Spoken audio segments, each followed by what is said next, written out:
on private security firms.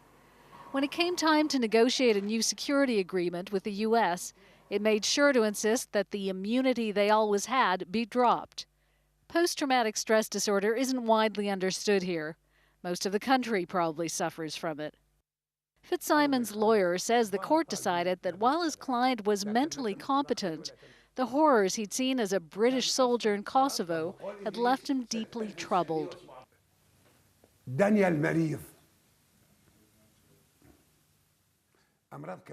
is sick. He has lots of illnesses.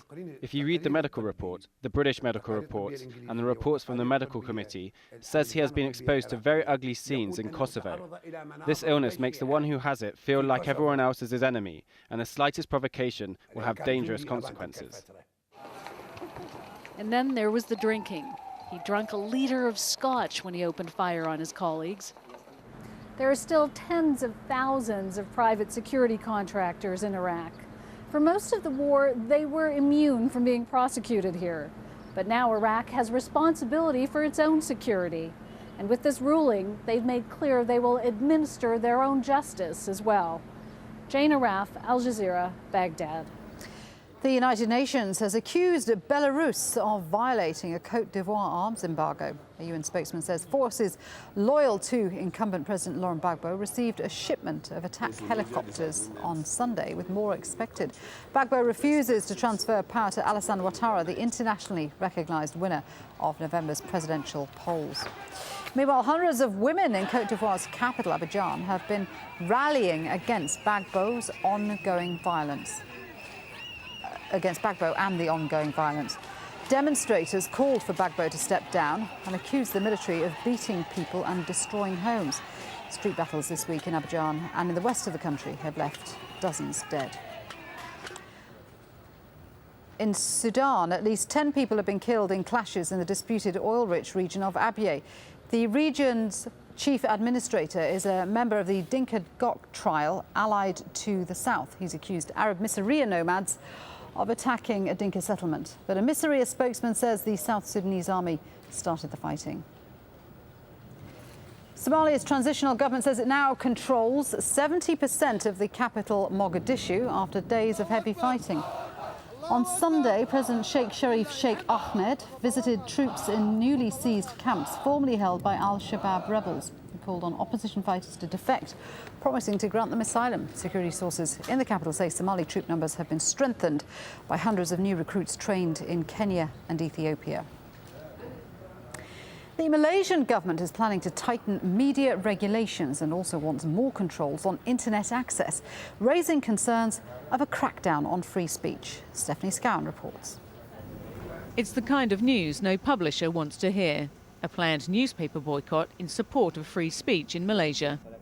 Campaigners say if the plan to change the Printing Presses and Publications Act and the Sedition Act goes ahead, it will shackle the last vestige of press freedom in the country. Free press in this country, I mean, the idea of free press is most of us don't feel there is such a thing as free press in that sense.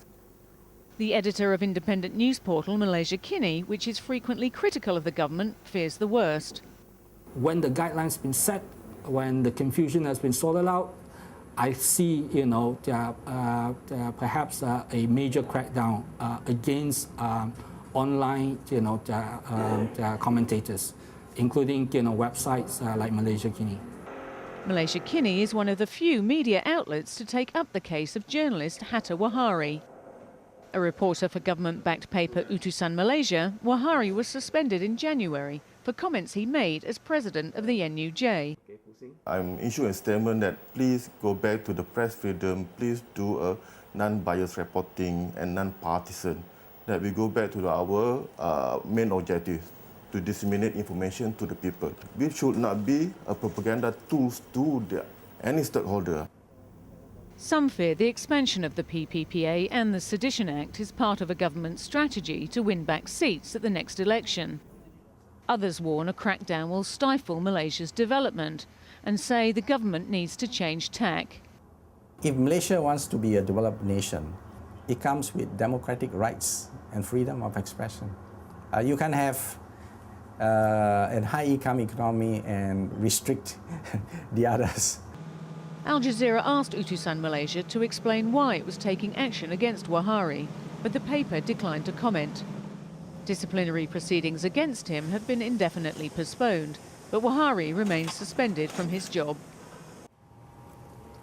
The plan to regulate the internet is a major U-turn for the government, which previously said it would never interfere with the World Wide Web. It says, though, it must now respond to threats to national security. But just exactly what those threats are, critics say, is anyone's guess. Stephanie Scowen, Al Jazeera, Kuala Lumpur.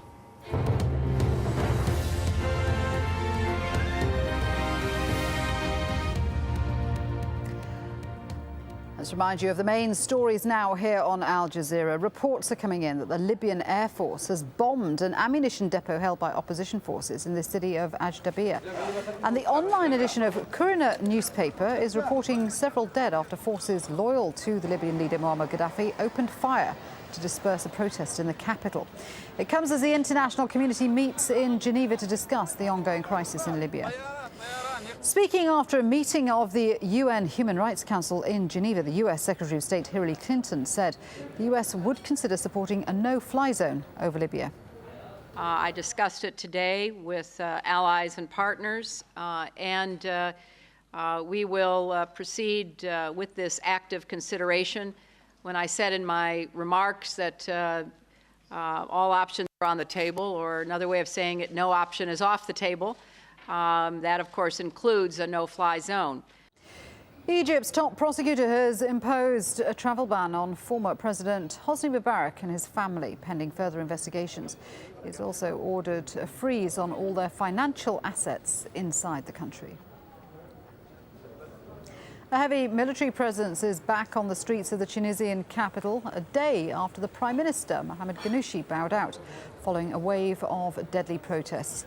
2 ministers have also now resigned from the caretaker government. Yemen's opposition has rejected an offer to join a unity government with the president. A coalition of political groups and anti-government protesters want President Ali Abdullah Saleh to step down. Tens of thousands of people have been protesting against his leadership. An Iraqi court has sentenced a former British security officer to 20 years in jail for killing 2 contractors. Danny Fitzsimmons is the first Westerner to be convicted by an Iraqi court since the 2003 US invasion. And New Zealand's Prime Minister says the country is facing a repair bill of around $15 billion after 2 recent earthquakes. Last week's quake in Christchurch killed at least 148 people. At least another 50 are still missing. Funerals were held for some of the victims on Monday. Large parts of the city have been reduced to rubble. That's it. Coming up next here on Al Jazeera, it's Riz Khan live.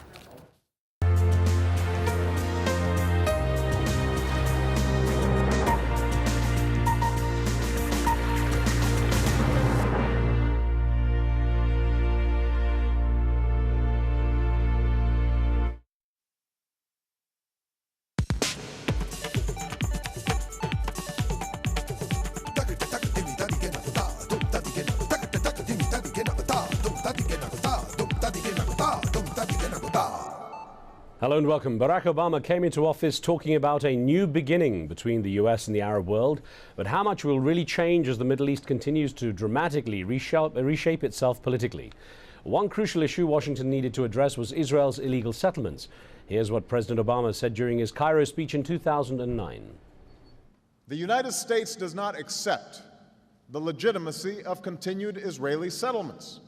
This construction violates previous agreements and undermines efforts to achieve peace. It is time for these settlements to stop. And yet, less than 2 years after that speech, the Obama administration used its first UN Security Council veto to block a resolution declaring Israeli settlements illegal. The draft resolution has not been adopted owing to the negative vote of a permanent member of the Council. Many observers believe that voting for the resolution would have well served US interests during a very crucial moment in the Middle East, as the Palestinian issue has always united Arabs. So today we ask, has the US missed an opportunity yet again to engage constructively in the Middle East? The phone lines will open in a little while, but for now you can join the discussion with your questions and comments via email and text messaging. Well, joining me on the show is Zalmay Khalilzad, the former US ambassador to the United Nations. We'll be talking to Dr. Khalilzad in just a few minutes. But first, I had a chance to talk a short while ago with the world-renowned British-Pakistani author and critic Tariq Ali. I began by asking him how similar he found the Middle East policies of the Obama administration to those of the former US President George W. Bush, particularly when it comes to the Palestinians. Well, I think they're very similar. As far as Israel is concerned, there's been no change at all.